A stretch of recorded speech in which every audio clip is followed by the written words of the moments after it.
అవమానకరం ఏంటంటే డిగ్రీలు, పీజీలు, పిహెచ్డీలు చదివినటువంటి వాళ్లకు వాళ్ళ చదువుకు తగ్గట్టుగా నౌకర్లు ఒక దిక్కు లేక ఇప్పుడు ఈ నౌకర్లు జాయిన్ అయిన తర్వాత కూడా వీళ్ళు ఏంటంటే విచారాల తయారయ్యే లెక్క అయిపోయింది. ఇప్పుడు ఉన్న సమాజం అంతా చూస్తున్నా కదా, మీ అంతా సంఘాలన్నీ చూస్తుంటే ఏదో మీరేదో చిన్నగా 10th ఫెయిల్ లేకపోతే 5th ఫెయిల్ కానీ పోయి పిహెచ్డీ నౌకర్ అడుగుతున్నట్టు ఉన్నది ఇప్పుడు ఇక్కడ కథ చూడబోతుంటే.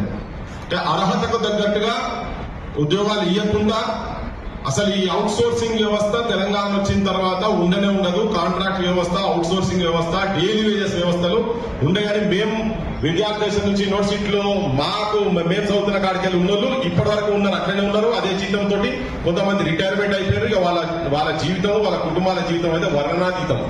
వీళ్ళు కూడా అదే ఉన్నారు. ప్రైవేట్ సెక్టార్ లో కూడా ఇబ్బందులు ఉన్నాయి, గవర్నమెంట్ లో కూడా సేమ్ అట్లనే ఉన్నది. అసలు ఈ అవుట్ సోర్సింగ్ ని వచ్చే నెల మార్చి 31వ తారీఖు వరకు వాళ్ళ ఏజెన్సీస్ ఏవైతున్నాయో వాళ్ళ డేట్ అయిపోతుందట. నేను చెప్పేది ఏంటంటే అసలు ఇంకొకసారిగా ఆ ఏజెన్సీస్ అనేది ఉండొద్దు. తర్వాత ఏంటంటే వీళ్ళను రెగ్యులరైజ్ చేయాలి. నెంబర్ 1 డిమాండ్ ఏంటంటే రెగ్యులరైజ్ చేయాలి.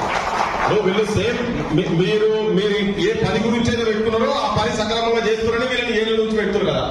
కాకపోతే వీళ్ళను బాండెడ్ లేబర్స్ గా ఎందుకంటే కూడా బ్రిటిష్ ఇక్కడ నుంచి వాళ్ళు బ్రిటిష్ పరిపాలిత ప్రాంతాలకు తీసుకుపోయి ఎట్టికి పని చేయించుకున్నట్టుగా ఇప్పుడు ఈ ప్రభుత్వము భారతదేశం విముక్తి అయిన తర్వాత తెలంగాణ వచ్చిన తర్వాత కూడా వీళ్ళని ఎట్టి సాకిరి చేయించుకుంటున్నారు. ఈ ఎట్టి సాకిరి పోవాలంటే గత ప్రభుత్వం వాళ్ళు అదే పని చేసిండ్రు. ఇప్పుడు మీరు వచ్చిన తర్వాత మీరు కూడా సేమ్ అదే కంటిన్యూ చేస్తున్నారు. అది బంద్ చేయాల్సిన అవసరం ఉన్నది. లేకపోతే మాత్రం తిరుగుబాటు వస్తుంది.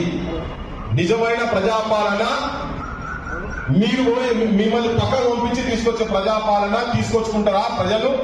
మిమ్మల్ని మీరు ముసలు లెక్క పెట్టించే స్థాయి దాకా పోయేటట్టు మీరు చూసుకోకండి. మొదలై చెప్పదలుచుకున్నాం. మీరు ఈ అవుట్ సోర్సింగ్ వ్యవస్థ, కాంట్రాక్ట్ వ్యవస్థ ఇవన్నీ ఏది అబాలిష్ చేయాలి. ఇమీడియట్ గా నెక్స్ట్ క్యాబినెట్ మీటింగ్ లో పెట్టి కంప్లీట్ గా అబాలిష్ చేయాలి.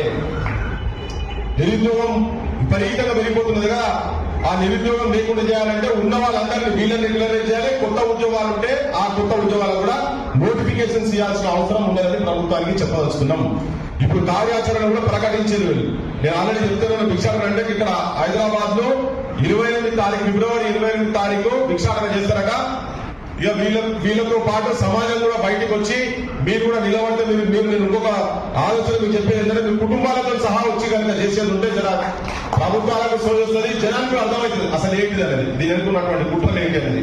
అన్ని జిల్లా కేంద్రాలల్లో మానవారము మార్చి 7వ తారీఖు, మార్చి 14వ తారీఖు ఇందిరా పార్క్ దగ్గర